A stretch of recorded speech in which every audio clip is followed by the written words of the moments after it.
This COVID-19 thing has hurt a lot of loggers in the United States and also in North Carolina.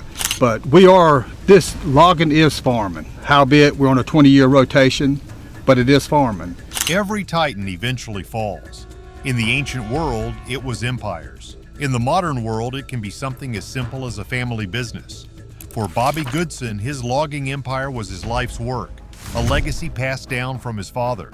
The world watched him build it on the hit show Swamp Loggers, where he conquered impossible terrain day after day. But what many overlooked is that while Bobby was fighting the swamp, a much larger invisible enemy was closing in. The story of why Swamp Loggers won't return isn't just about a TV show, it's a tragic tale of how a titan of industry was brought to his knees. An empire of mud and steel. What really hooked millions of viewers, however, wasn't just the awesome power of the machinery, it was the men operating them. These were guys who embodied grit, stubborn pride, and an unbreakable loyalty to each other. On screen, Bobby was far more than a boss. He was a battlefield general. He carried the immense weight of every paycheck, every crippling equipment payment, and every single gallon of diesel fuel.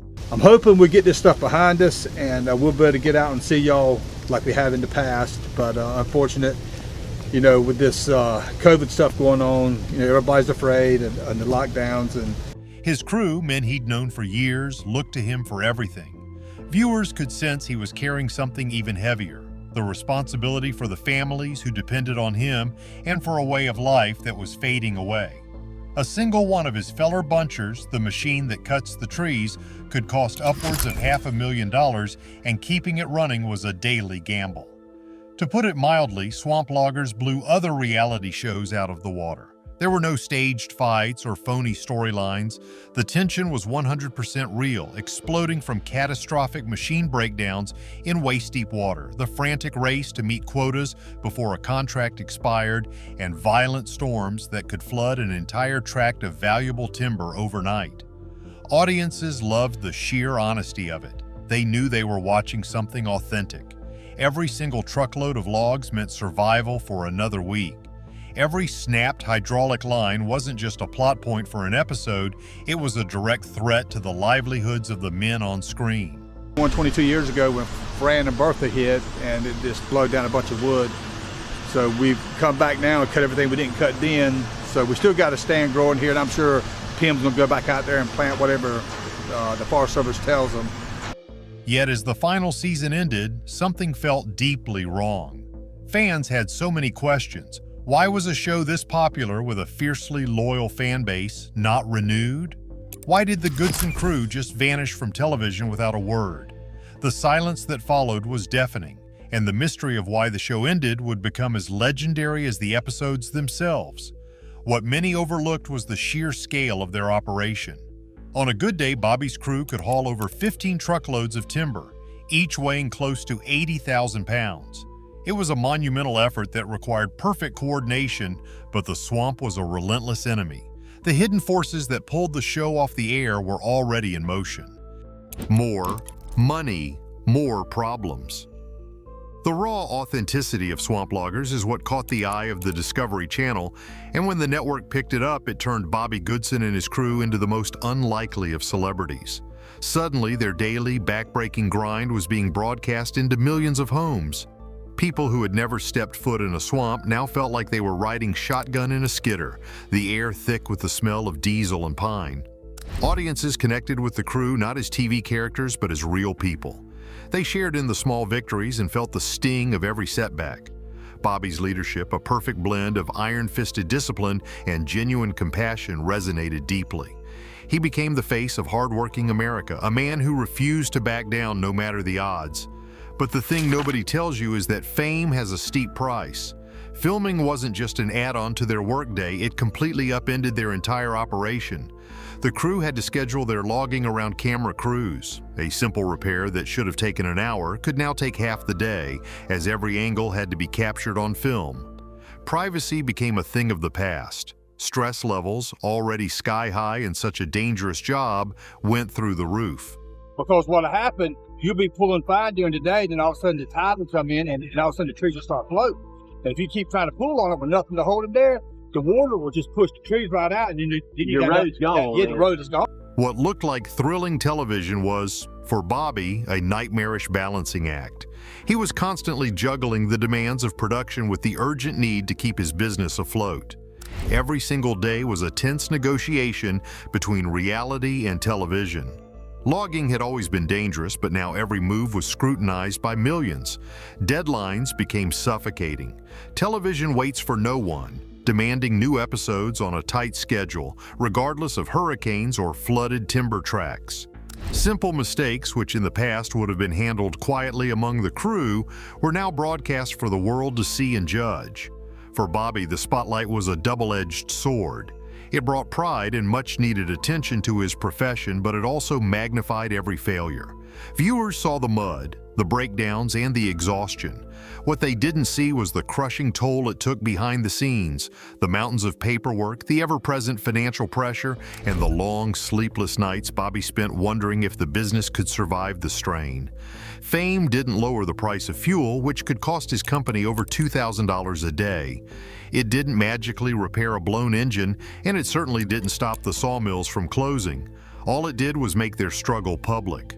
For Bobby, there was no off switch. The swamp demanded everything he had, and the cameras only added to the weight.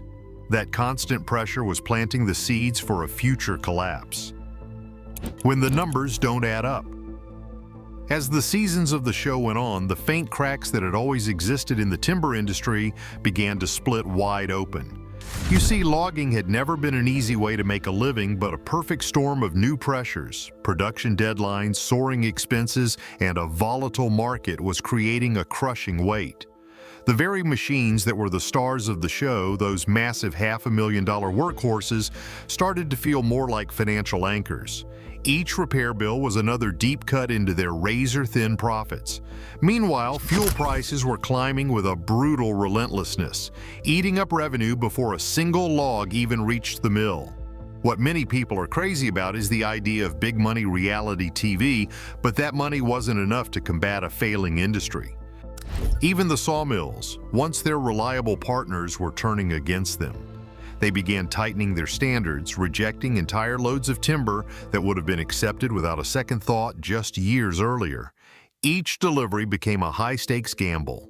The public, watching from their living rooms, saw the high-octane drama of men battling nature. They didn't see the quiet desperation in the evenings when Bobby Goodson would stare at ledgers where the numbers simply no longer made sense. The cameras captured the spectacular action but couldn't show the slow, silent financial bleed that was happening behind the scenes. He knew what was coming long before anyone else would admit it. A heavy truth began to settle on his shoulders. One day soon, the swamp was going to take more than it gave back.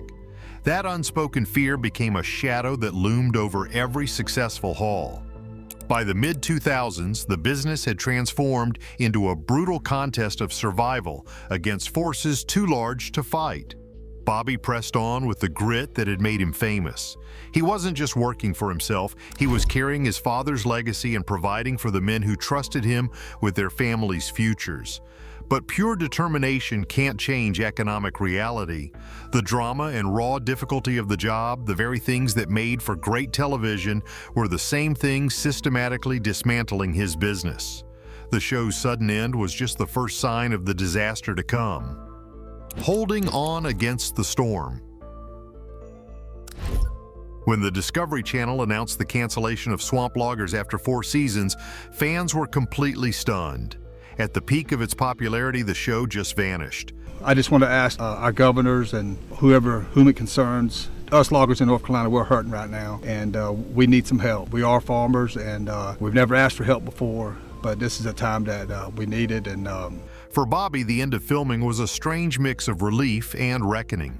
He later admitted that the cameras had amplified the strain, turning every job into a spectacle. Without them, he could get back to the core business of logging. For nearly a decade after the show left the air, Goodson's all-terrain logging fought to survive, grinding forward against challenges that grew worse each year. His crew remained loyal and the saws kept running. On the rugged slopes where titans of timber met their match, the name Goodson's all-terrain logging once echoed with the roar of machinery and the promise of hard-won success. For nearly 4 decades, they were more than a company. They were an institution, a symbol of relentless American grit immortalized on television. But the winds of change were beginning to howl, and dark clouds, both literal and financial, were gathering ominously on the horizon. Then, in the pivotal year of 2020, the world as everyone knew it fractured. The global pandemic descended like a silent, suffocating fog, bringing the entire industry to its knees with breathtaking speed. The cascading failure was immediate and catastrophic.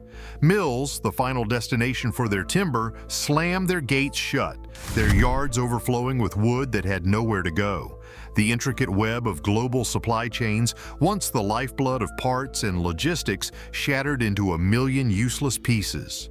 A critical hydraulic line on a feller buncher, once a half-day fix, now meant a machine could sit idle for weeks, a silent multi-ton monument to a broken system.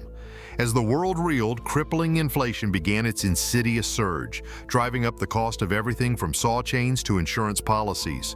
But the final blow, the one that would prove fatal, was delivered through the fuel pump. Diesel, the very lifeblood of the logging operation, became the poison.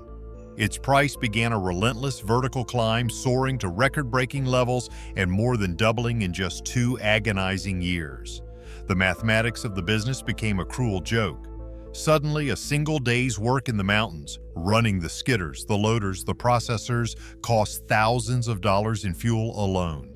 In a horrifying inversion of commerce, the cost to harvest the timber often became greater than the value of the timber itself.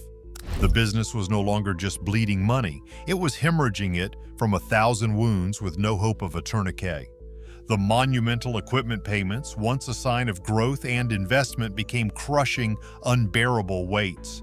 The powerful machines that were supposed to be revenue-generating assets now felt like colossal anchors, dragging the company deeper and deeper into an inescapable abyss of debt. Each silent engine was a reminder of a monthly payment that could no longer be met.